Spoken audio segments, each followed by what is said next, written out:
Hey, what's up? It's a Figure Hunter, and up today is an initial thoughts overview for the Garmin 945 LTE with cellular coverage and service. So what we're going to look at today is how this watch is a major shift forward. Even though it doesn't look like it when you look at it just face to face, it is a major shift forward in a lot of the changes that are built in. We're going to look at a general overview of the watch, just a hands-on, just look at how it works and just over like how it looks itself. We're going to look at it alongside a Fenix 6 and talk about some of the differences there, and then we're going to discuss next steps for the next full review.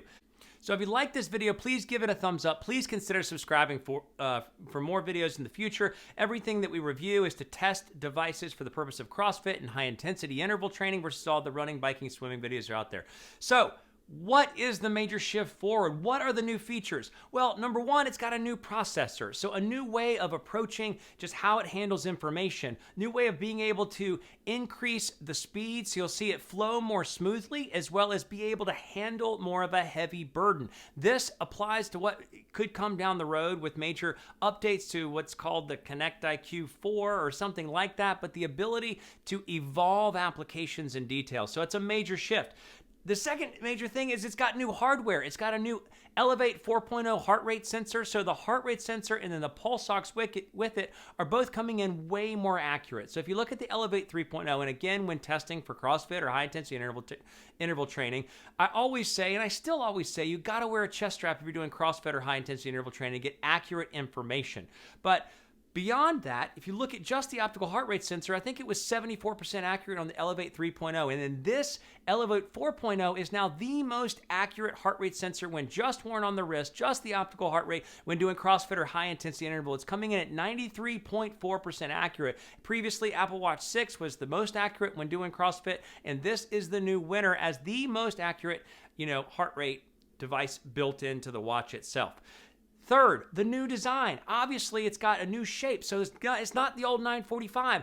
I could not stand the bezel difference. So you have a 47 on the 945, the original, 47 millimeter sort of exterior and 1.2 inch or I think 30 millimeter diameter screen. So that just huge bezel. And so now they've shrunken it down to what's a 44 millimeter watch with the same 30 millimeter, 1.2 inch diameter screen, and it looks like an absolute balance between the two. When the 745 came out, it was about the same exact design. 745, about the same. I think the 745 is actually like a half millimeter in diameter smaller than this 945 LTE, but I thought that's the right ratio. It's got a 22 millimeter band. The band is odd. You actually used to use a screwdriver to get the band off of the 945, and then now it's basically a push spring. So you just get a little pocket knife and you can actually take the springs out, pop the springs back in themselves, and use any of the quick fit bands that go with the Fenix 6 or with any of the other devices. The quick fit 22 millimeter works on this. You just have to put the spring back in right by itself and just snap in and out of the screen. But I thought the 745 was a really well-designed sort of balance of space, balance of bezel, balance. And this is it, because the 745 lacks mapping. The 745 can't show like a big picture of where you're hiking on a trail, and you can't plot out points of interest. You can't see where the river's going. You can't see all those things that the 945 does. And this does the absolute right ratio. If you look at it like statistically, I think that the ratio of screen to overall surface area of the whole watch face was like 65% on the 945, and now it's like 70%. So just a lot more, or a healthy amount more screen relative to the total surface area of the watch, because the bezel is not so freaking big as it was on the original 945. What else is new? New software, new widgets, like new way it approaches, some of the widget information, which is, I don't think, going to come to the Fenix 6, the 945, the 745 that have the old processor system in it. The way it's communicating or updating details to information like the weather widget, and we'll see it in a second what the differences are. I think they can evolve it much better because of the processor in the system.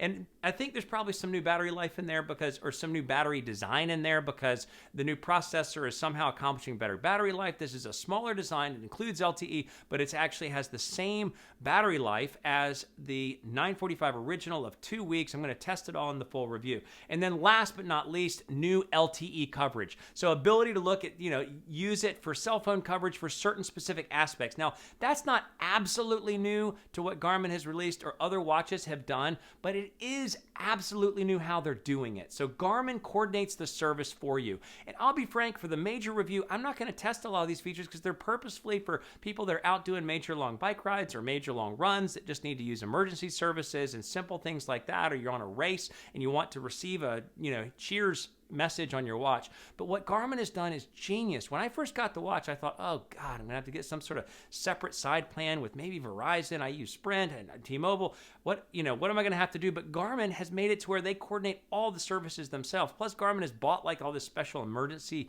response team service. So they've actually coordinated all the LTE through one provider, them, and it is a discounted price. So I thought it was gonna be $10 a month. It's actually $7 if you're buying it per month. It's $6 if you make a 1-year commitment. So Garmin's done it and made it usable and just turnkey. So that is big. Garmin is going to evolve this LTE. It is going to become a standard. I think this is a big shift forward. So new processor, that's a big deal because it's going to be able to handle new graphics and new specialty thing, new hardware, far more accurate than it was in the past on the heart rate sensor and the pulse ox. New design, much better ratio of the bezel to the screen size and just overall condensed packaging. New software and what they're going to be able to evolve in the software and the amount of widget information, and new data on the watch face. We'll look at in the video, we're able to see that there's new data fields available on the watch face customization and a new LTE, major new LTE. So what we're going to do now is we're going to look at a hands on the device. We're going to compare it to the Fenix 6, and then we're going to come back together to talk about what is going to happen from here as far as reviews. Okay, so here it is in all of its new glory. So it's actually 44 millimeters across. If you take the buttons, then maybe it makes it 44.4. But if you look at just the size of it, it's like right at 44. And the thickness is pretty heavy at 15.7 with you take into account the optical heart rate sensor. But overall, the screen is big, black and beautiful. It's really actually got really good colorization. The screen brightness goes to 109 lumens. So it's actually considerably brighter or a felt amount brighter than the Fenix 6, which is coming in at about 68 to 70 lumens. So it's pretty much brighter than that. And then the Coros, the Polar families, they're all at like 27 lumens. So they're all super dark. So if you look at the widgets are a little bit different as far as the type of information. So all of the details have just changed and gotten more specific. So you can see that there's a whole different level of like information on the weather widget. I don't think any of these things are actually going to update for other devices. So Steps has got all these new types of details. Pulse ox disables. Whenever you get a new notification, you're going to basically get like a little X box over here and then a button here just to clear it, but you can also just wipe it out immediately with the button here. So it goes away. So all these new features and details are not the same. So last activity, this is just how a workout looks when you're done. So all the stats, you got just a laundry list. You can notice that actually it's a lot smoother. So the new processor makes a big difference with how screens change. And I think they're going to continue to evolve this. They're going to make it even more detailed at how it basically uses information and tracks details. So it's just different days. But there's just little bits of information that are slightly different. So some of these things look the same, but it is just a lot faster, a lot sort of newer update. If you go into the workouts now, so you actually don't have high intensity interval training, which I don't know why they're just leaving it off. It's only exclusive to the Venue 2 and now for whatever dumb reason, the 455. So the screen here looks a little bit different. That's where you go to your typical training settings. You can use a six pieces of information on a page. This is just one that I sort of built, and I'll put a description down below or link down below to how to make your own CrossFit dedicated activity feature.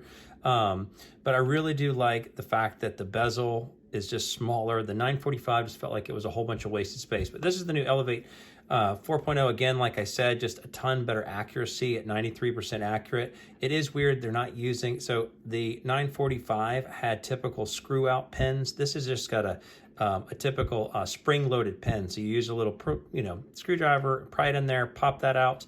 The band itself is really thick and it has a little stretch to it, but I'm not used to wearing it. So quickly and soon after this, I'm going to be, training this out for the Nick Manke design watch. The elastic band that makes it so much more comfortable. Same 5 buttons. You get a little bit of sort of etchings here. The lines are a little bit different on the band than on the 945, but overall just very different. Not very different. It's just a lot smaller, and it is a perfect ratio of like the size of the screen relative to the size of the body. Let's look at it compared to a Fenix 6. Oh, one last feature, you get 2 new sort of screens. This is one of them. So you have the watch, which got the analog and digital together, which I really like. But one thing you'll see, it's really totally different, is you can put different information that was previously not available. So I have body battery, I have recovery time, and then VO2 max. So body battery was actually not an available data page for a watch face, only on the Venue series. It was previously not available, and it is not available on the 945 Fenix 6, 745. So, and then the training, the training load or the recovery time has always been available on these higher end watches, but you just have more information that you can put on these data screen, these little data pieces for watch faces. Okay, so here's the primary differences between the two. You basically have a difference of size, 47 millimeters versus 44 millimeters, and a difference of thickness. It is interesting that the thickness, it's about 1 millimeter thicker on the Fenix 6, which is like a gargantuan watch, but this is actually a pretty thick watch. You can see the old widgets, just looking at it, sort of a difference of time. So this is the weather widget, and we saw that it just doesn't have that new information. The new like UV index, all the other stuff is relatively the same. This is the solar. So this is the one I'm going to see if it really beats it out. Is this, is the new 945 LTE a replacement, in my opinion, from the Fenix 6 at solar with titanium bezel? So the coup de grace, like the biggest and brightest, but all the other features look a little bit the same. So if it's accessing information, all the things are relatively the same. Let's look at it on the wrist. Okay, so this is how it looks on the wrist, the difference in size. Obviously, the Fenix 6 has got more of a solid weight and feel to it, but, in all honesty, this feels small because I have been used to the Fenix 6. It doesn't feel too small, though, so it is a really somewhat ideal size, but the Fenix 6 really just feels like just something I'm just more comfortable, used to wearing, but that's how it looks size-wise on my wrist. Okay, so as we looked at in previous videos, you can see that the heart rate sensors are definitely different. This has 2 green diodes. This has 2 bright ones with multiple diodes in those little specs, plus the pulse ox around the side. This switches up 2 of these 4 to pulse ox versus the green diodes. Can't get it to fire for whatever reason right now. But that's the difference in the Elevate 3.0 and the Elevate 4.0, which is coming in much better accuracy. So that's it. I mean, in some ways, it looks like it's a very similar to like the Fenix 6 or to the original 945, other than like the base, the erroneous sort of balance of bezel to the size of the watch. So it looks very similar, but it's very different in how they've evolved some of the technology. So what we're going to do now, or what we're going to do from here, is get into the full review, full testing. I'm not going to test the optical heart rate sensor. Those details are down below if you want to watch the whole video for its accuracy, but I am going to see, can it compare? So I was on the hunt on eBay for the Fenix 6 solar, all titanium, carbon gray, DLC coated, which is like a unicorn, and I found it. So can this knock it off my wrist? Can this sort of beat it as far as overall day-to-day functionality, overall what I want to wear every day when I go out? They're at about the same, battery life. The solar actually only goes about 16 days. The new solar, versus the Fenix 6, which goes 14 days. This goes 14 days. So the battery life is kind of head to head. We're going to compare in detail, but I'm going to test the length of the battery life when using it at 60% brightness over a number of period of days, doing doing one workout a day. We're going to test just how it feels just in overall day-to-day use. We're going to test how it feels just in overall durability, and we're going to come back together for a final review. For with that, this is the initial thoughts review, sort of side-by-side comparison to the Fenix 6 and overall hands-on for the new Garmin 945 LTE. Fit Gear Hunter, thanks so much for watching.